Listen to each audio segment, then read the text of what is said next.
آپ بہترین زمانے میں رہ رہے ہیں، کیوں اگر امام زمانہ کا اب ظہور ہوا تو آپ اس کے لشکر میں جائیں گے۔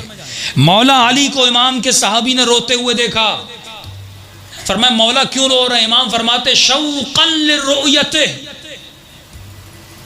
اپنے مہدی بیٹے کو دیکھنے کے شوق سے رو رہا، اس کا چہرہ کب دیکھوں گا، وہ کب آئے گا۔ چھٹے امام کے لیے ملتا ہے چھٹے امام، عجیب جملہ۔ فرماتے امام کے دو لباس ہوتے تھے، لباس حزن، جب مولا کو غم آتا تھا تو ایک لباس پہنتے تھے، خوشی آتی تھی تو ایک لباس پہنتے تھے۔ صحابی جب ملنے جاتا ہے تو چھٹے امام نے لباس حزن پہنا ہوا تھا، غم کا لباس، اور امام کے ہاتھ میں اسی طرح ایک ڈائری تھی یا کتاب تھی، امام اس کو پڑھ رہے تھے، رو رہے تھے۔ تو کسی نے کہا مولا کیوں رو رہے ہیں؟ فرمایا یہ کتاب مجھے میرے بابا علی سے ملی ہے، اس کتاب میں ہمارے بیٹے 12ویں بیٹے کے احوال لکھے ہوئے، حالات لکھے ہوئے، اس کے حالات کو پڑھ کے رو رہا ہوں کہ میرے اس بیٹے پہ کیا گزرے گی۔ اس پہ بھی آؤں گا کہ امام زمانہ پہ کیا کیا گزر رہی ہے جن سے ہم واقف نہیں ہیں۔ آپ نے وہ قتل نہیں دیکھے، آپ نے وہ غارت نہیں دیکھی، آپ نے وہ خواتین کی عزتوں کا پامال ہونا نہیں دیکھا، جو شام میں، جو یمن میں، جو عراق میں اتنا ظلم ہوا، ہم ایک چیز کو دیکھنے کے بعد 3 دن تک سو نہیں سکتے۔ امام زمانہ یہ ہر لمحہ دیکھ رہے ہیں۔ کبھی فرماتے میرے دادا حسین ہر روز نماز عصر کے بعد خدا مجھے یہ خون بھرا کرتا دکھاتا ہے، یہ مظالم، یہ ظلم امام اپنی آنکھوں سے دیکھ رہے ہیں، اور اس امام پہ کیا گزر رہی ہے 1000 سالوں سے دیکھ رہے ہیں۔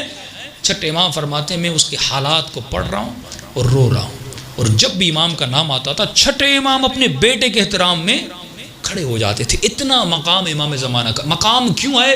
کیونکہ وہ رسالت جو رسول خدا لے کر آئے تھے، وہ ایم، وہ مقصد، وہ ریولیشن جو رسول خدا لے کر آئے تھے کہ پوری کائنات میں کلمہ واحد اور لا الہ الا اللہ ہو، اور جس امام کے آنے کے بعد روایات میں ملتا ہے، یہ بعد میں لوگوں کو احساس ہوگا۔ فرماتے ہیں براءت، جو شیعہ لعنت بھیجتے ہیں، جو دوری کرتے ہیں دشمنان اہل بیت سے، جو شیعوں کے دلوں میں نفرت اور بغض ہے دشمنان اہل بیت کے لیے، اس سے زیادہ بغض پیدا ہوگا مسلمانوں کے دلوں میں کب؟ لیکن جب امام کا ظہور ہوگا، اور اس ظہور میں ان کو پتا چلے گا ارے اتنی آسائش، ظہور کے بعد یہ ہمیں آسائش ملنی تھی، یہ سکون ملنا تھا، ہمارے بچوں کو یہ دین ملنا تھا، کہ ہم جس نعمت الہی سے ابھی محروم ہیں۔ اور کیوں محروم ہیں؟ کیونکہ لوگوں نے علی کا راستہ روکا۔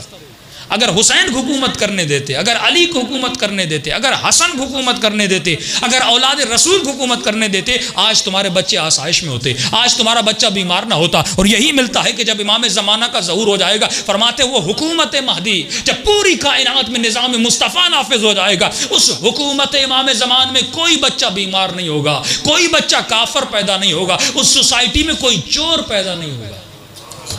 اس حکومت